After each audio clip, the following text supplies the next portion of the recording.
What's up, everybody? Welcome to the Slate. We come your way Monday through Friday, but here on Thursday, it's the sports edition. All sports, whatever it is you want to talk about. Reid Fowler, Adam Kaufman. Of course, there's a lot going on across the world of sports. We'll get to golf a little bit later on. The Sanderson Farms Championship. Maybe, just maybe, we'll sprinkle in a little bit of baseball. Things are getting wild, especially in the American League down the stretch. Final few games of the regular season. But, Reid, we got to start with a little Thursday night football action. And what's better in prime time than the Jaguars and the Bengals? What do you expect tonight, my friend? Better than the Patriots against anybody? Oh, I'm just kidding. You know what?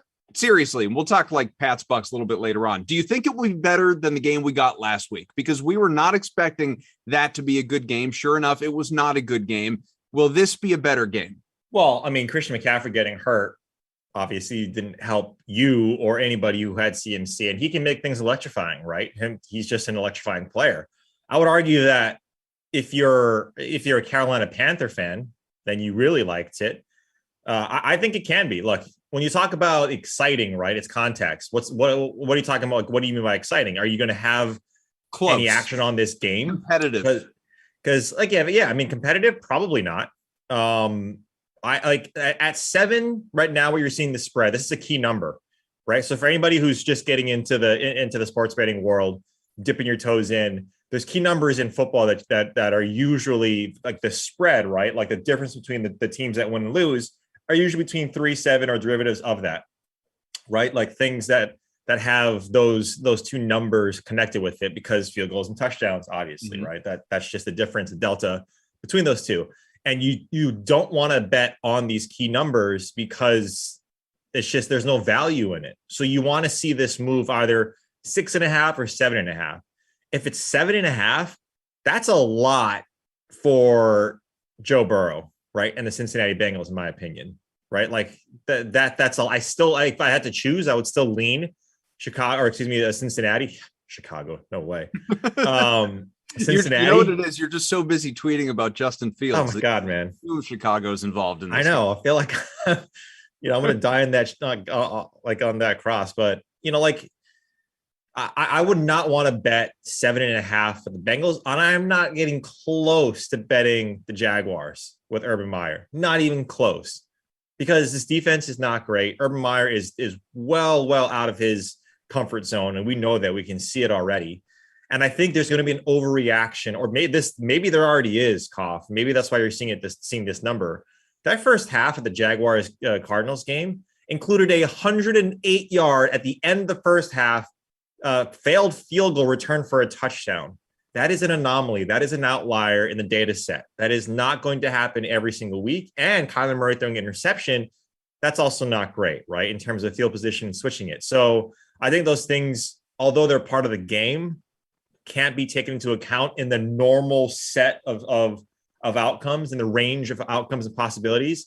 So I'm staying away from this game from a betting standpoint. So exciting, yeah. If you have Joe Mixon, if you have Marv Jones, your boy, if you have James Robinson, I think James Robinson can get, he can potentially get back on track here under prime time. Carlos Hyde is going to come in. He's going to anger the out of people who have James Robinson as their RB1. So there are exciting things about it, but I would argue that this might be one-sided with Cincinnati, because especially their defense. Their defense is playing well. So I'm not going to sit here and be quite as emphatic as I was when we were talking about Carolina last week, when I said, this is guaranteed. Absolutely, guaranteed, like safest bet in the world. Panthers are going to cover. It's going to be the under. Just felt great about it. And obviously the McCaffrey injury scared me for a little while when it was a bit of a sweat before things broke open late. That being said, if I were to bet on this game, I do think it's going to be a cover, maybe not an easy cover, but a cover on the part of the Bengals. I even if it does move to 7.5, like you were talking about, I just think that there are a bunch of different areas you can look at and feel good about Cincinnati. Obviously, the way Burrow is playing, and we got a matchup here, the last two number one picks, the two quarterbacks, Trevor Lawrence and Joe Burrow. The way Burrow's playing, coming off the injury, he's been absolutely locked in with another first-round pick, his old LSU championship teammate, Jamar Chase. These guys have had long touchdowns each of the first 3 games of the year. He has 4 touchdowns in his 3 games. I'm talking about Chase, not Burrow. So they've both been very good. They've both been locked in. They picked up right where they left off in college in terms of the chemistry. There are other weapons available there for Cincy. Tyler Boyd, he's in a good spot. I know T. Higgins is not playing, obviously. Joe Mixon is an attractive option, as you talked about. Maybe, just maybe, if you're looking, when we get into DFS, you're looking for a punt play. CJ Uzomah could potentially be that guy, or an Auden Tate, a guy like that, obviously looking for opportunity. So it's just a really good spot. Plus, it's I'm not even going to say a great defense, but certainly a superior defense to what is on the Jacksonville side. And you also, if you're looking at that Jags offense, I can get excited, especially from a season-long standpoint. I can get excited about Marv Jones Jr. I can get excited about James Robinson in the pass-catching game and his potential here in this contest based on what the Bengals have been allowing to running backs. But Trevor Lawrence has turned the ball over 9 times in 3 games, Reid. 9 times in 3 games. He's been picked off 7. He's fumbled away 2 footballs as well. Yes, he can throw the occasional touchdown pass. We've seen it. The guy he's not a bust. I think he's going to be a perfectly fine quarterback getting off to a slow start in an Urban Meyer system where he's clearly in over his head in the NFL as he makes his return to Ohio here tonight. But based on all those things that I just outlined, even though I think Cincinnati will win, even though I think Cincy will win covering, going away, I would go with the over. The over-under sitting at 46 right now. I like the over in this game. I think there's going to be a decent amount of offense tonight. Just in general, total? In general, yeah. Yeah, so, I agree with you on the over, but I do think it's less a lot of offensive plays because both of these teams, like Jacksonville's pace stats, are a little misleading because they're always down, right? So they have to pass. And they have to hurry up because they need to score, usually they're down 3 scores, 2 or 3 scores. Right.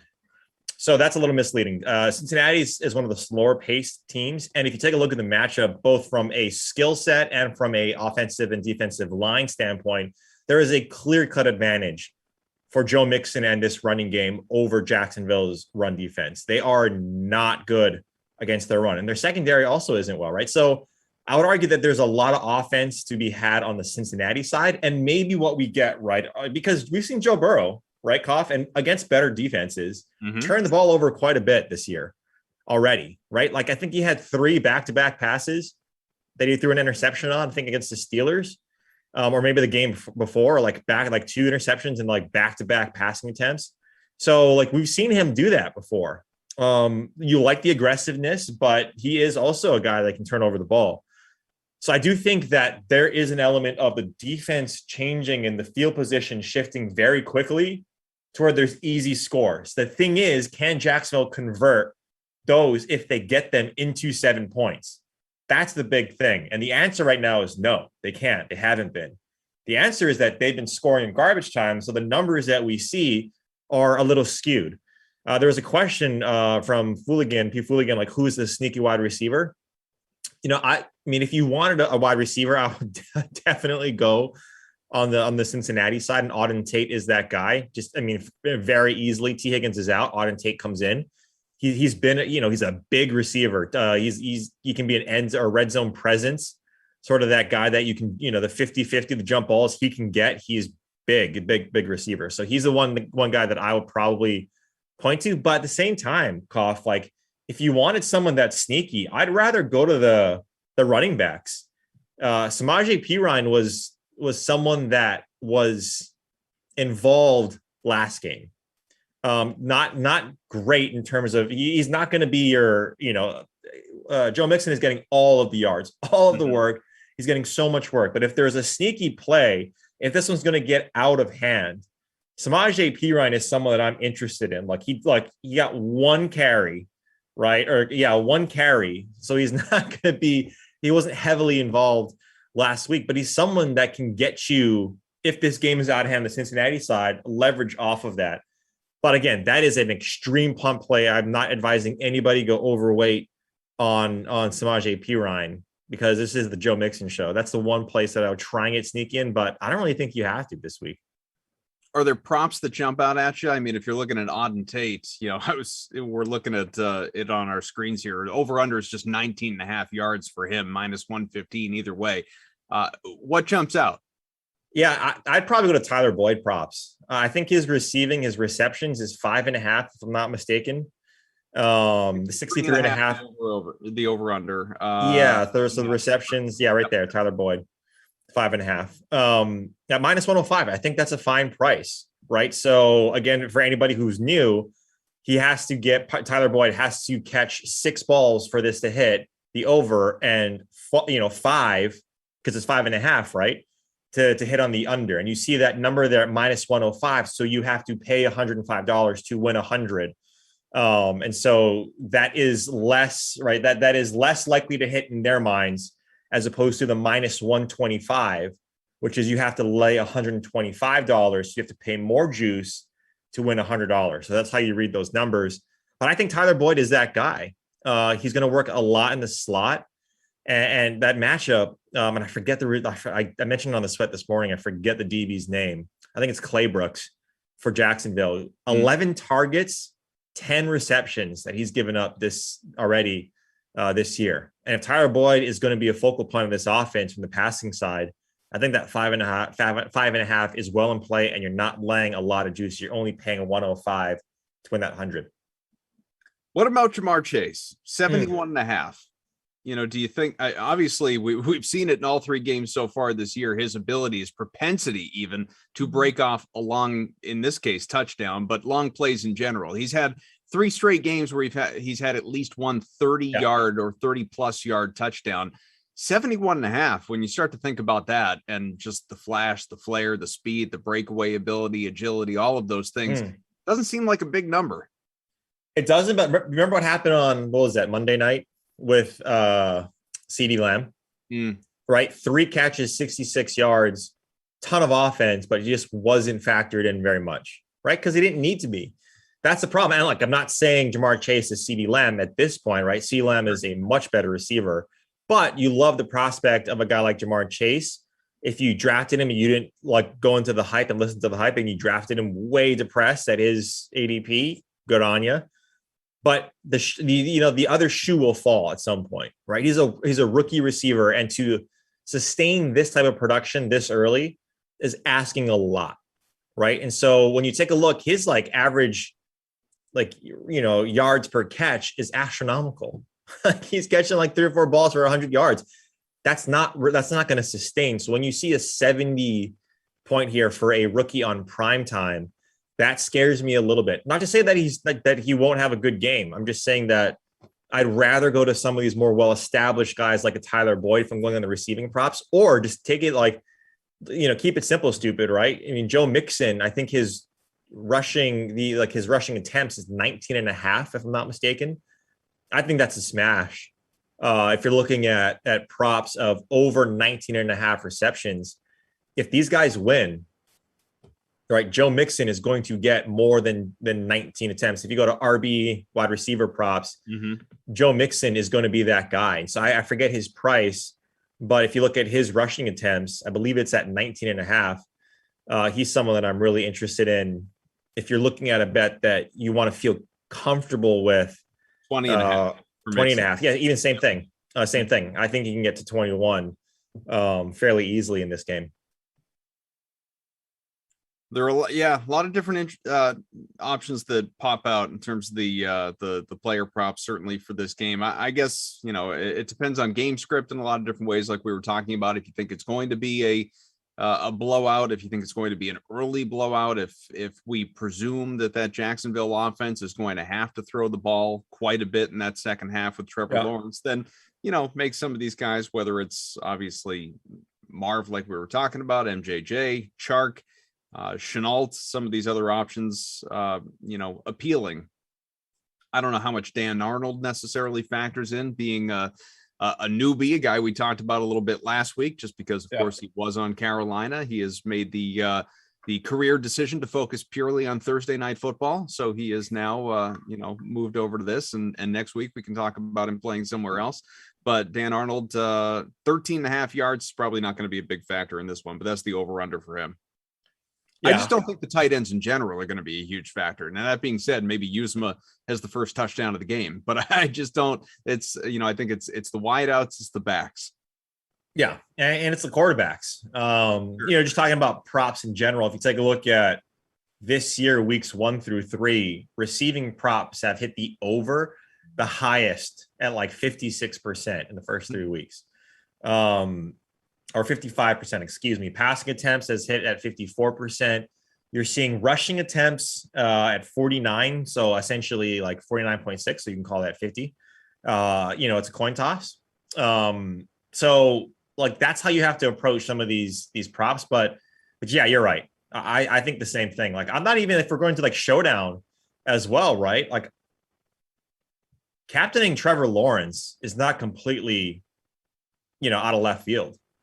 Like, he's going to throw you a couple of interceptions, but if he's playing catch up and he, hangs up 285 or 3 and like 2 touchdowns, right? Like, that's something that you have to factor in. And like, in terms of his captain projection, like roster percentage, like, I don't think it's going to be that high, because like, it's, people look at what he's doing and throw and intercepting it. And in our mind's eye, right, Kauf, like, interceptions from a real football standpoint cost so much more than DFS, right? It's like, it's -1. So like, that's not like, if he's throwing, and I know like he's got to throw quite a bit, or he's throwing quite a bit, excuse me, but like, that's not a lot when he's probably going to be throwing it 30 or 40 times, probably. So obviously another millionaire contest for DraftKings available. It's the case every Thursday. And, if you're looking at, and if you're not, we'll show you some of the pricing for tonight, captain's prices, flex, and so on. You can work toward building your lineups. I'm just looking at some projections right now, Reid.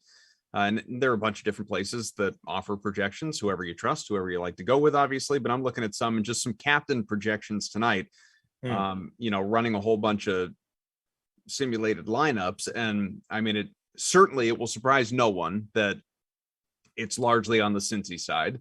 It's Mixon, it's Boyd, it's Burrow. Those are the guys that really stand out as players that expect to be chalky in the captain spot tonight. Versus obviously some, like, you mentioned whether it's Trevor Lawrence or you could look at, I don't know, maybe you think that Jones has a huge PPR night, or Robinson gets really involved in the passing game as well. Jamar Chase breaks off multiple touchdowns and goes for 100 yards and hits the bonus. You could look, and you can talk yourself into going any number of different ways. But to you, are Mixon, Boyd, Burrow, maybe Burrow in particular, just being the quarterback, are these the safest bets to you? Yeah. I actually think Marv Jones is probably, like, I really like Marv Jones. Yeah. I mean, going to your original question. Yeah, of course. Right. Those feel like the safest, right? I would argue that Burrow is probably safer than Mixon, because like, who know, like, we've seen like strange things have happened. Yeah. Right. Joe Burrow is getting the production from all his receivers, right? Joe Mixon is so good. He's going to be solid. I got him as like RB5. Talking about season-long rankings, RB6 around there. So he's going to be solid. Jacksonville's defense doesn't scare you. But like, I mean, look at the secondary too is a liability. I think more so than the run game, the run defense in Jacksonville. And so like, it's safe. Yes, Joe Burrow. But honestly, I think Marv Jones, Trevor Lawrence, and especially Marv Jones at 12-9. I mean, this. Look at what his production over the first 3 weeks. Yeah, I mean, solid. He's getting 8 to 11 targets every game.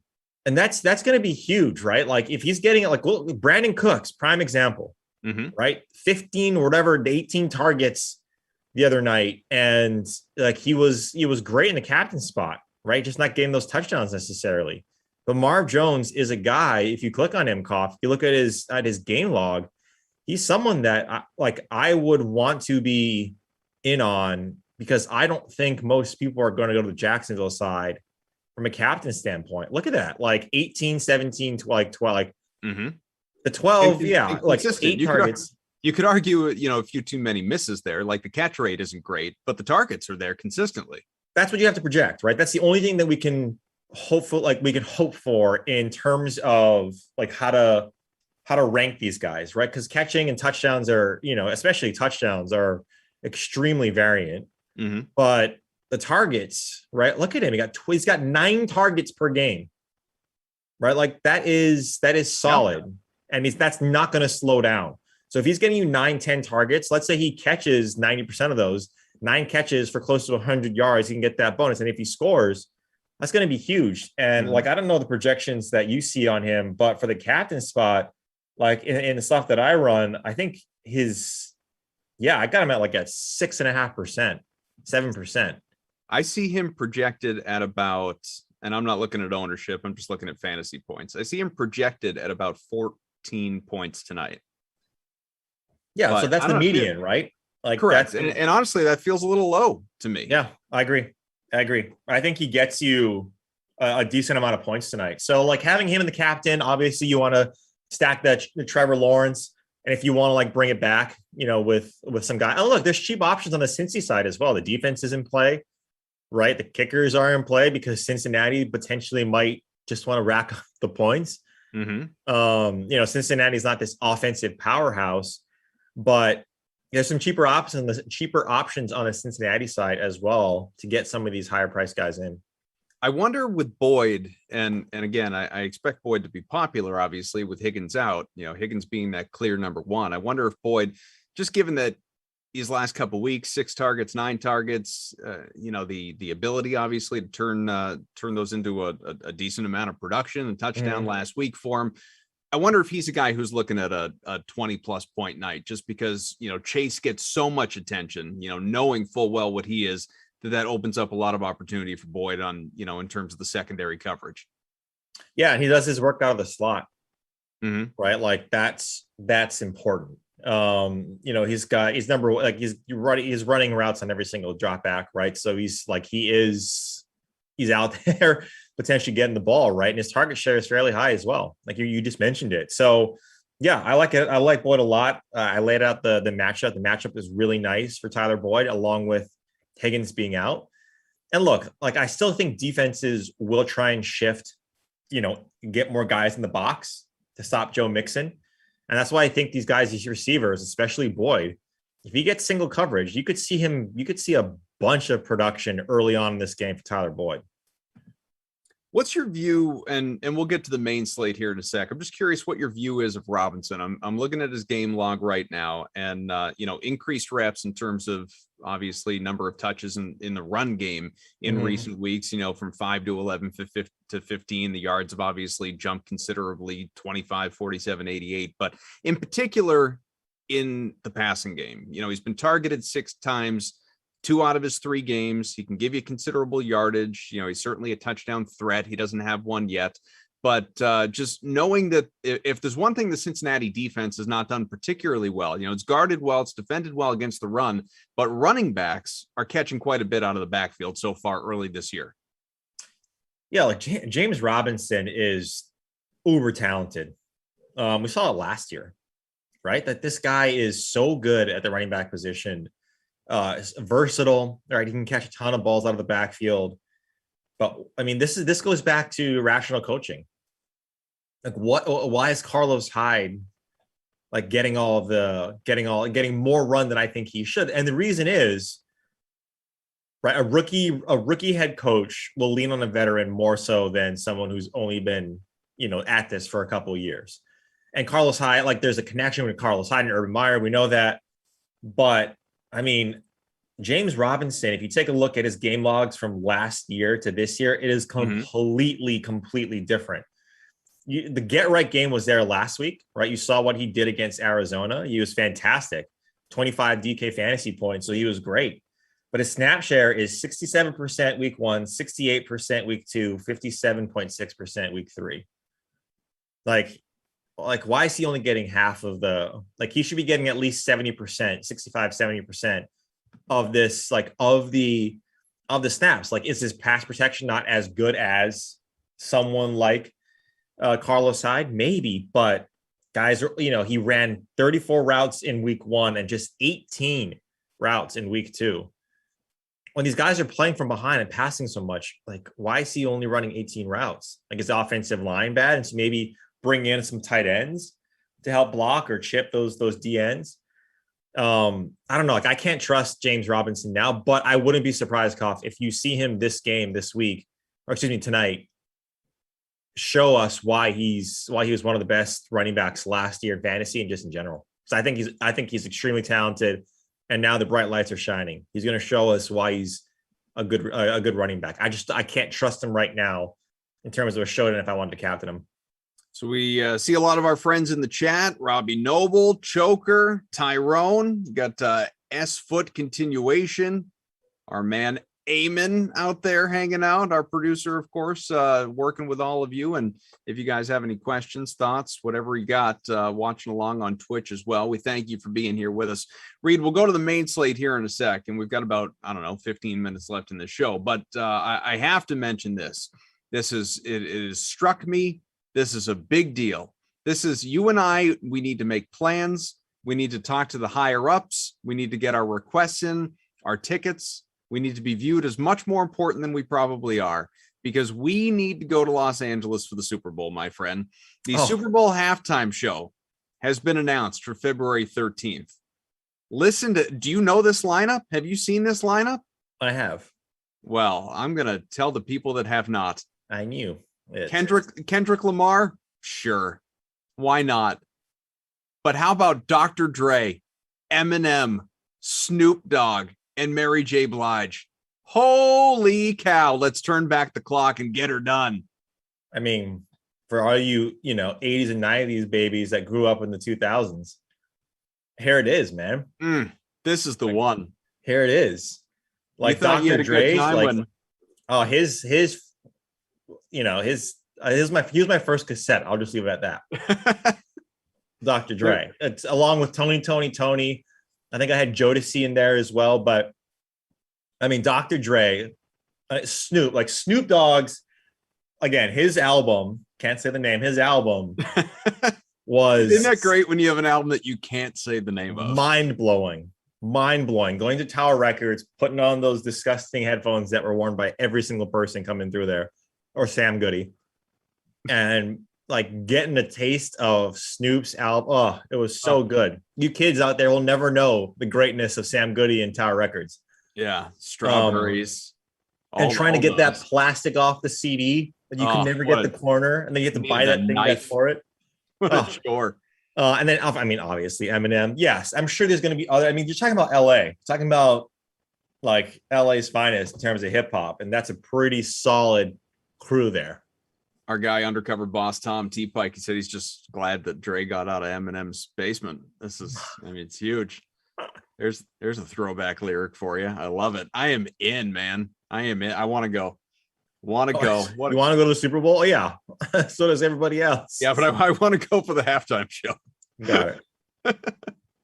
I don't even see Tom Brady win number 9 or 8 or whatever. Well, this might be the second year in a row that the home, like the Super Bowl location. It could be. Yeah. Could be. I'm not a believer in that, but the Rams are 3-0. Who's going to beat the Rams?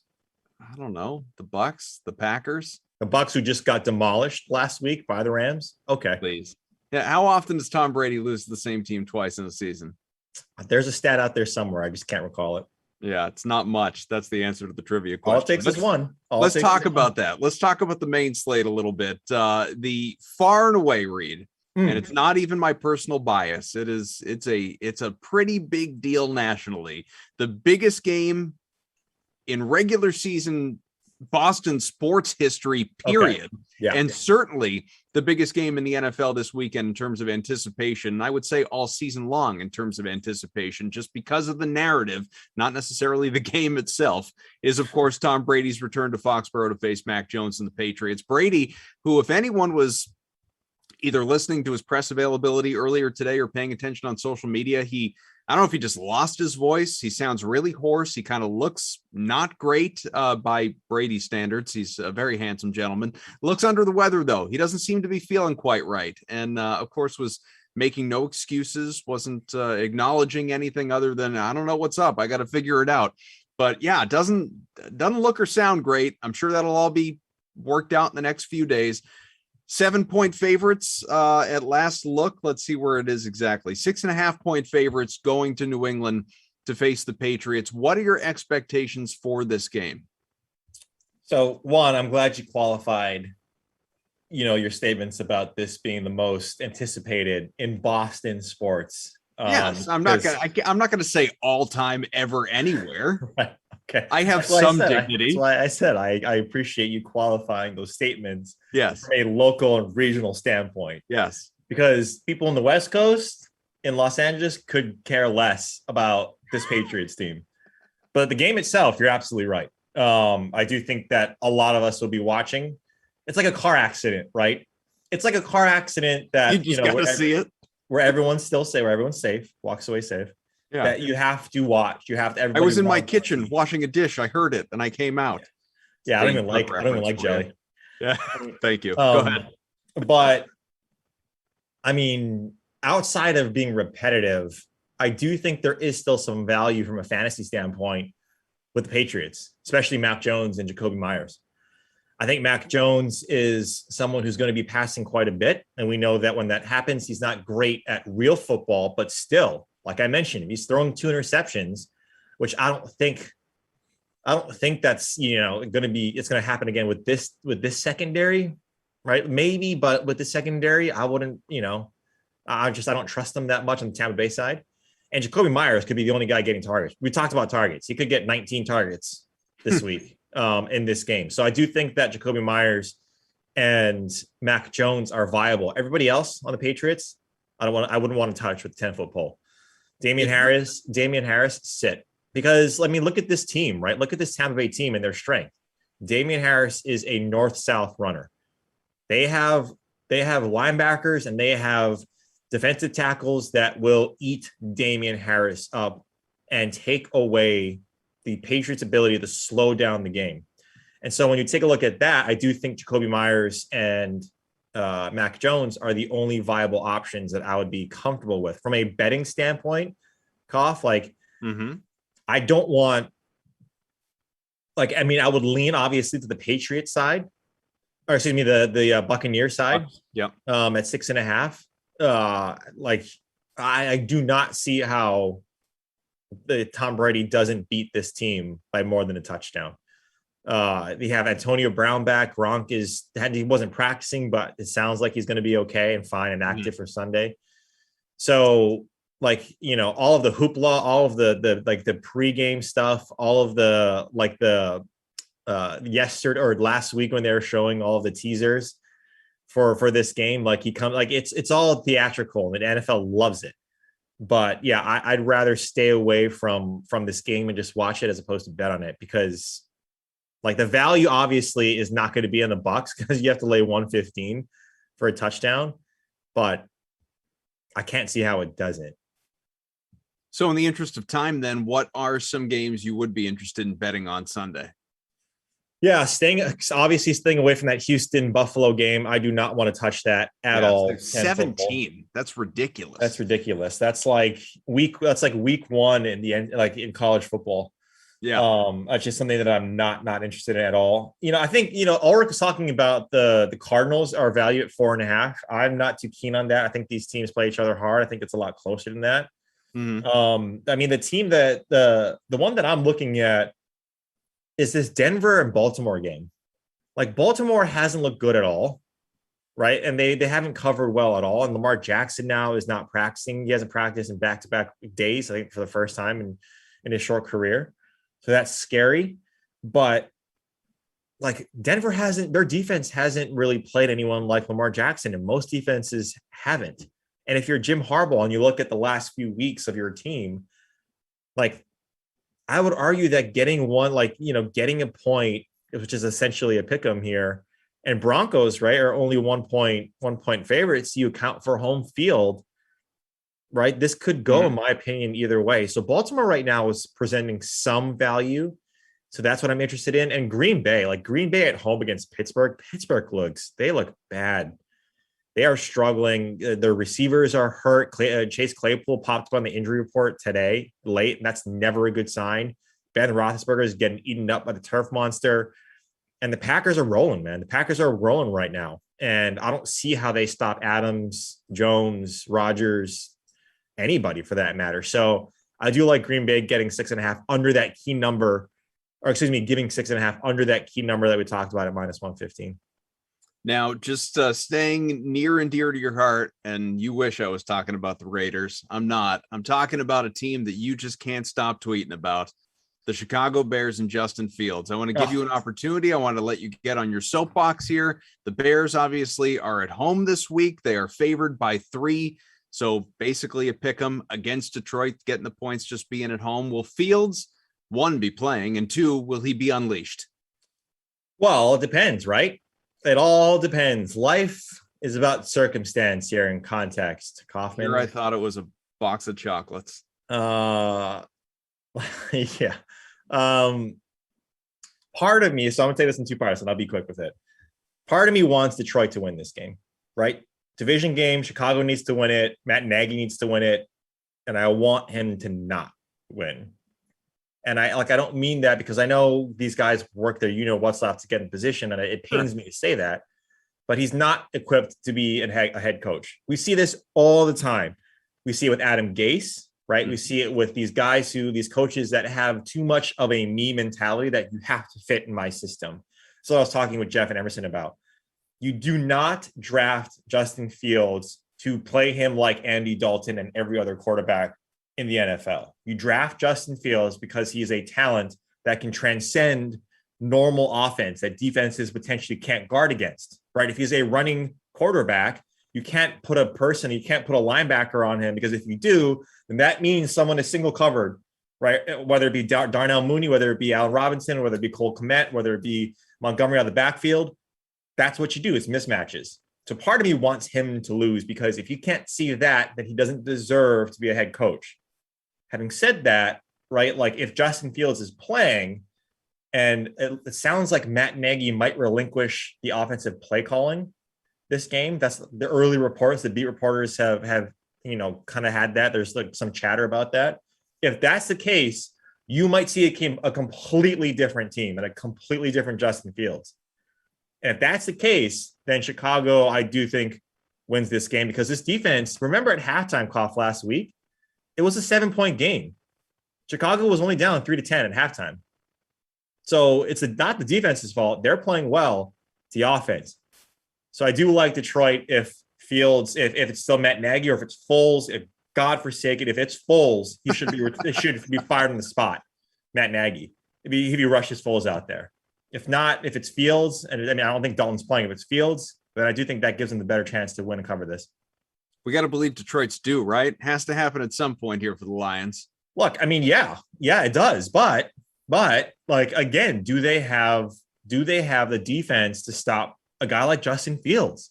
It goes back to that, right? You saw them against Baltimore. Like they were obviously winning that game, but like, I just don't think you have an offense. And look, rookie quarterbacks, maybe we're a little bullish on rookie quarterbacks coming into the NFL. Like they were going to be successful right out of the gate. Right out of the gate. I think we were spoiled. I think that is correct. Right. We were spoiled with guys like Russ Wilson, even Mark Sanchez went to the playoffs his rookie year. So like, we're tempering expectation, but I do think, again, it's all about mismatches. I think if Fields goes out there, now he has one game under his belt. It's going to be a lot easier. And it's not going to be Cleveland every single week, Justin. It's going to be a lot easier if you're playing against Detroit, because they don't really bring a lot of pressure. All right. In the last few minutes that we've got here, we've done a lot of football. Let's make the move over to golf, because, again, that is something that is just, you hold to such high esteem. You cover it well for us here at DraftKings. Let's talk a little Sanderson Farms Championship. Yeah. And as we know, one round in the books right now. We can show you some of the live odds for the winner, or even look at, round by round, look at various holes, that type of thing. Where, obviously, in terms of where we stand right now, does anything stand out to you? No, I think looking back, one thing that we have to realize about these fall series tournaments, and one thing that, especially in the Sanderson Farms, is look at these Corn Ferry guys, Corn Ferry Tour players that graduate from, like that's the feeder tour, right? That's the AAA. Not a lot of people hanging out here from the Ryder Cup, for instance. Right. Sergio, obviously, but not otherwise. But looking at those guys who potentially could be underpriced, right? Sahith Theegala is leading right now at 8 under.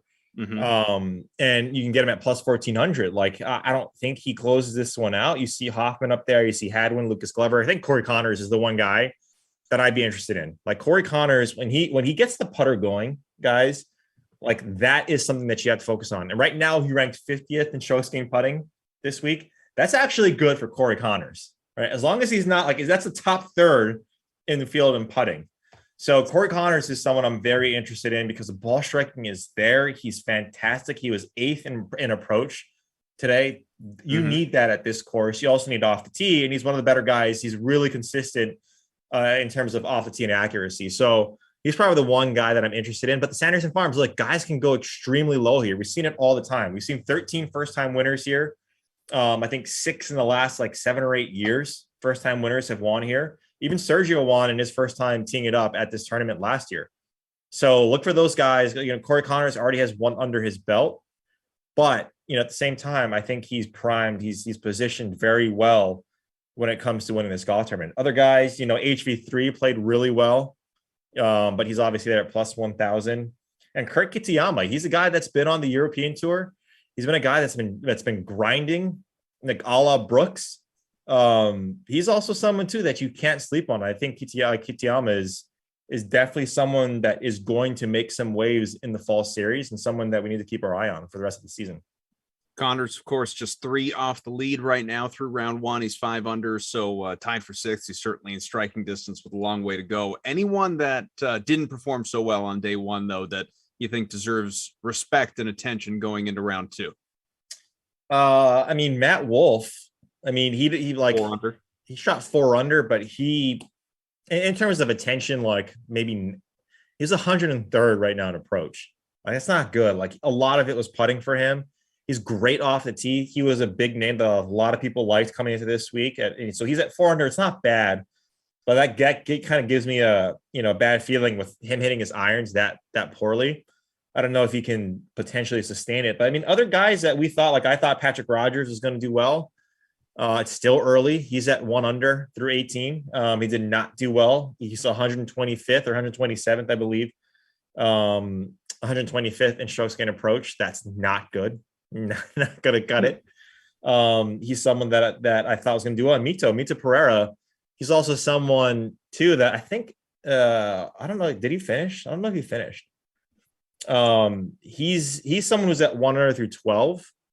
He's someone I liked at plus 2,800 coming into this tournament. So he's probably one guy that I keep my eye on is Mito. Zach Johnson 1 over. Just scrolling down, kind of looking at who didn't perform so hot. Yeah, he was the captain though. He was the vice captain at the Ryder Cup, so he was there celebrating with the guys. This is a little hangover effect. Well, yeah, and maybe literally, who knows? Either way, glad to see him out there in the links. All right, Reid. Well, we got Thursday night football ahead. Just for giggles, what's the final tonight? Cincinnati. You talking about the score? Cincinnati. Final score. I'll say Cincinnati 26 and Jacksonville. Even though I don't want to bet it, the spread, I think Jacksonville puts up 16. Okay. All right. Just barely clearing that spread. I like 1 touchdown, 2 field goals. But they got a new kicker. Josh Lamble's out. So nobody will be firing up the Lambeau tonight. Our guy Eamon, Bengals 31, Jacksonville 17. That's what he's looking for, a comfy cover right there with the 7 as things stand right now. This is Joe Mixon, 2 touchdowns. We know who he will be captaining tonight in his smaller cash. You know what? I'll say 27-20 because I was thinking about it. I like the over. 27, if I'm going under, 20, okay. Yeah, if I like the under, or if I'm saying under, if I like the over and I'm giving an under prediction, it's not great. So I'll say 27-20. I think it goes a little bit. I'll give Jacksonville 1 more touchdown. All right. I'm going to say, just for fun, I'm going to go Bengals 28, 17, and that includes a pick 6. Oh, from which team or which player? Which player? Von Bell? I'll give you Von Bell. Sure. I think he does it. Yeah, I don't even care who it is. Logan Wilson. Logan Wilson had 2 interceptions last week. He might get another one this week. All right, something to watch for. Everybody, you can go now. We're going to depart anyway. Thanks to Eamon, Undercover Boss Tom. Shouts to June just for hanging out a little bit earlier. June. And everybody enjoy Simland once that returns. But Thursday night football on the way tonight. I will be back for the slate tomorrow talking baseball. It is crazy what is happening down the stretch of the Major League Baseball season. Bukes and LaMarca will join me for that tomorrow. Reid, we will reunite very soon, my friend. I look forward to it. And if you miss us, we're available to you on social media. So give us a follow. Peace.